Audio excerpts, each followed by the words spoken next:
Hello friends, Namaskar. I am Grijesh Kumar with a new video. Friends, this video is based on remaining part of previous video which has been created for TGT English preparation. Here question number 51 is given as difference between reality and appearance creates. Friends यहाँ पर बताना है आपको कि reality और appearance के बीच में क्या अंतर उत्पन्न होता है। तो इसका ऑप्शन इसका जो है यहाँ पर दिया गया है। आयरनी को क्रिएट करता है, पन को क्रिएट करता है, सिमिली को क्रिएट करता है या फिर मेटाफर को क्रिएट करता है। तो यहाँ पर आयरनी को ये क्रिएट करता है। So correct option is A. Question number 52। Question number 52 is the term for saying one thing and meaning other is. कहना कुछ, अर्थ कुछ और होना, ये क्या बताता है? ये आयरनी को बताता है। So correct option is D. Question number 53। Sophocles Oedipus the king is a very complex example of. ये किसका एग्जाम्पल है? तो यहाँ पर इसका आंसर दिया गया है ट्रेजिक आयरनी, जिसको ड्रामेटिक आयरनी के नाम से भी जाना जाता है। So correct option is D. Question number 54। Unstable irony is, इसको यहाँ डिफाइन करना है। यहाँ पर इसकी डिफिनीशन यहाँ पर दी गई है। A type of irony where the author's real meaning is unclear and the reader finds it very difficult to determine whether the author is expressing his real views. So correct option is D. Question number 55. Verbal irony is, इसको भी यहाँ पर define करना है। Verbal irony क्या है? तो यहाँ पर दिया गया इसका answer when someone says one thing but really means something else. जब कोई किसी बात को कहता है लेकिन उसका रियल मीनिंग जो है कुछ और ही होता है, तो उसको वर्बल आयरनी कहा जाता है। So correct option is C. Question number 56 यहाँ पर दिया गया है an indirect and usually malicious application is known as. इसका आंसर यहाँ पर दिया गया है innuendo. So correct option is D. Question number 57। A tattered coat upon a stick is an instance of. A tattered coat upon I stick, ये किसका example है? ये है मेटाफर का, क्योंकि यहाँ पर डायरेक्ट जो है बात कही गई है। So correct option is C. Next question, question number 58। Identify the figure of speech in the following line. Line is the fire of passion made him blind.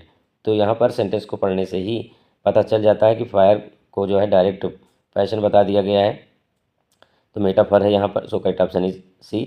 Metaphor को रूपक कहा जाता है। रूपक आप जानते हैं, हिंदी में पढ़े होंगे कि रूपक अलंकार में जो है डायरेक्ट किसी चीज़ की उपमा कर दी जाती है। नेक्स्ट क्वेश्चन दिया गया है यहाँ पर 59। I see a lily on thy brow pale with anguish the figure of speech is. इसमें भी फिगर ऑफ स्पीच बताना है, तो यहाँ पर भी मेटाफर ही है। इसके ऑप्शन देख लेते हैं। Options of this question are given here. Yes, simile दिया गया है, पर्सोनिफिकेशन दिया गया है, हाइपरबोल, मेटाफर। यहाँ सही आंसर इसका मेटाफर हो जाएगा। So correct option is D.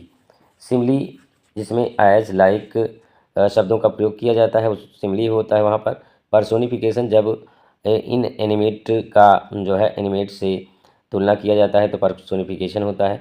Hyperbole आप जानते हैं जब जो है ओवर स्टेटमेंट का यूज़ किया जाता है तो हाइपरबोल होता है। एक प्रश्न है आप लोगों से यहाँ पर कि इनका एक एक एग्जाम्पल जो है आप कमेंट के माध्यम से अवश्य दें अगर आपको पता है तो। क्वेश्चन नंबर 60 दिया गया है ही लुक्स स्मार्ट दो he is at the sunset of his life the figure of speech. यहाँ पर भी मेटाफोर है, क्योंकि यहाँ पर डायरेक्ट जो है बात कही गई है सनसेट ऑफ लाइफ। तो यहाँ पर मेटाफोर हो जाएगा। So correct option is D. बाकी सिनक डकी में part of speech part of whole of part होता है, जैसे he is in linen I have read Shakespeare, ये सिनोटेक्टिव होता है। हाइपरबोल अभी मैंने बताया, सिमिली भी आपको बताया। क्वेश्चन नंबर 61 यहाँ पर दिया गया है लोलीनेस इज़ यंग एम्बिशंस लेडर। यहाँ पर कौन सा फिगर ऑफ स्पीच है? तो यहाँ पर भी मेटाफर ही है। सो करेक्ट ऑप्शन इज ए। यहाँ पर एक नया ये फिगर ऑफ स्पीच आया पन, प्लेइंग विद वर्ड होता है। इसका एक एग्जांपल आप कमेंट के माध्यम से दें अगर आपको पता हो तो। क्वेश्चन नंबर 62 दिया गया है shall I compare thee to a summer's day. Shakespeare के द्वारा लिखी गई लाइन है। Which figure of speech is use here. यहाँ पर कौन सा फिगर ऑफ स्पीच आया है? यहाँ पर भी मेटाफर आया है। So correct option is A.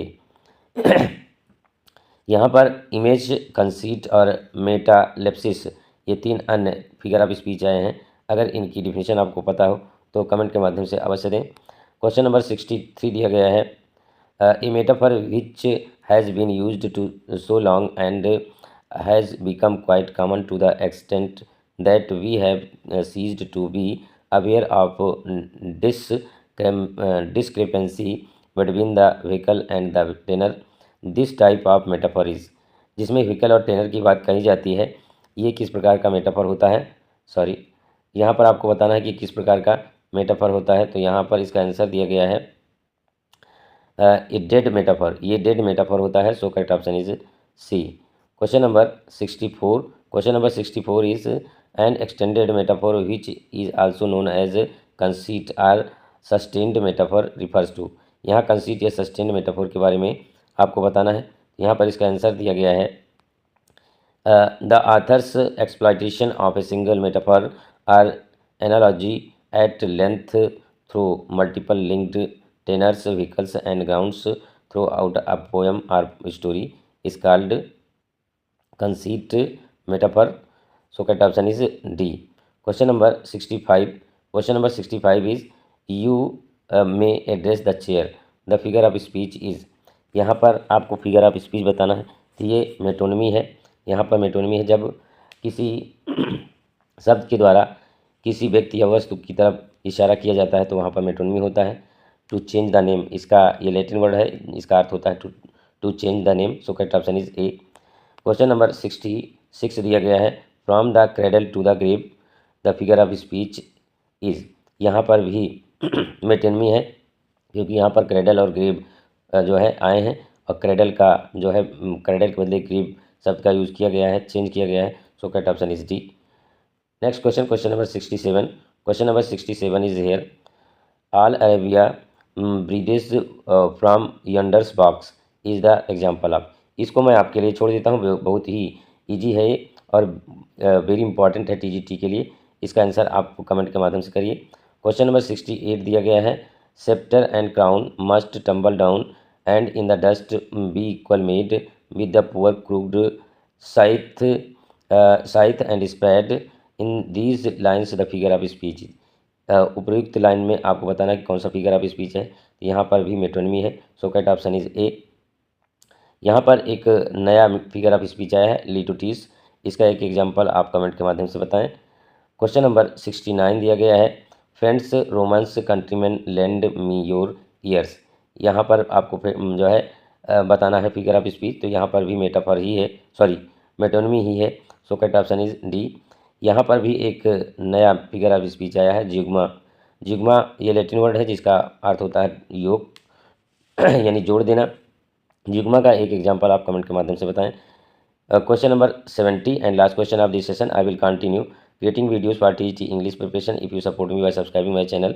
Question number 70 is, it is the use of words, its pronunciation imitates the sound the very word describes.